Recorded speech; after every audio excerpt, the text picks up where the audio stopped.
Wat denk je dat de massa wil als het gaat om informatie? Wat wil die massa? Massa, wat wilt ge? Dat is moeilijk, hè? Of niet? Nou, als ik gewoon kijk naar wat populair is nu, entertainment, of dat muziek is, of dat comedy is. Maar dat is echt al een onderdeel wat gewoon heel populair is. En dat gaat door de hele bevolking heen.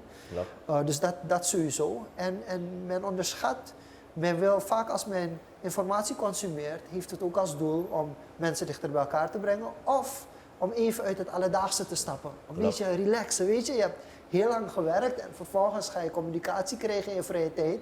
Dan weet je niet dat die communicatie iets is waar je niet op zit te wachten. Heel goed. Dus dat is het eerste. Ja. Maar het tweede is ook natuurlijk informatie. Ik denk dat er heel veel behoefte nu is aan informatie die iemand zichzelf beter laat voelen. En dat hoeft niet eens meteen in een pronkende manier te zijn, maar gewoon dat je het gevoel hebt van als ik deze informatie deel, dan voegt het toe aan mij als persoon.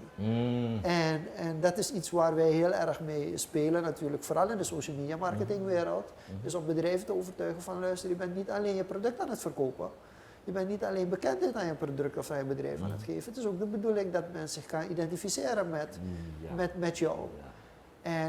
En daar zien we wel dat er bewust toch wel mensen content creëren die bewust daarmee bezig zijn. Of het nou schrijvers zijn, of het nou documentaires zijn.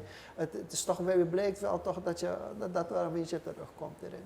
Oké, nu horen we, en ik zie inderdaad parallellen lopen, maar er werd vroeger toch wel meer gelezen. Meer in de kranten. Kranten hadden ook veel meer artikelen. Weet je, ik haalde dingen uit de krant, plakte het speciaal op.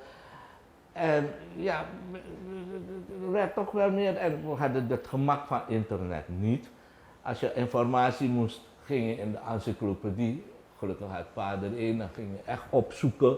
En dan kwam je allerlei andere dingen tegen.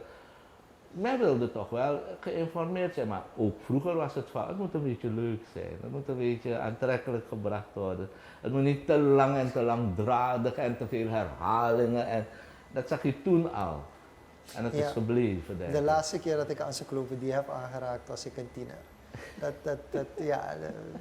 Toen was Google ook nog, bestond Google nog niet. Dus het heeft ze gemakkelijk. Google is een enorme hulp. Maar waar we wel tegenaan kijken is, vroeger het was moeilijker om te publiceren. Ja, heel moeilijk. Dus je moest wel een bepaalde stappen doorlopen voordat je een publicatie kon uitbrengen die mensen konden lezen. Klopt. En nu komt die informatie gewoon. Roeps. En ik vind het interessant dat u aanhaalt van we lezen minder, dat klopt sowieso, want in mijn studie heb ik dat ook meegemaakt. En de gemiddelde Amerikaan leest nu per dag 16 minuten. This is another Supreme production. Supreme TV. To entertain, to inform, to inspire.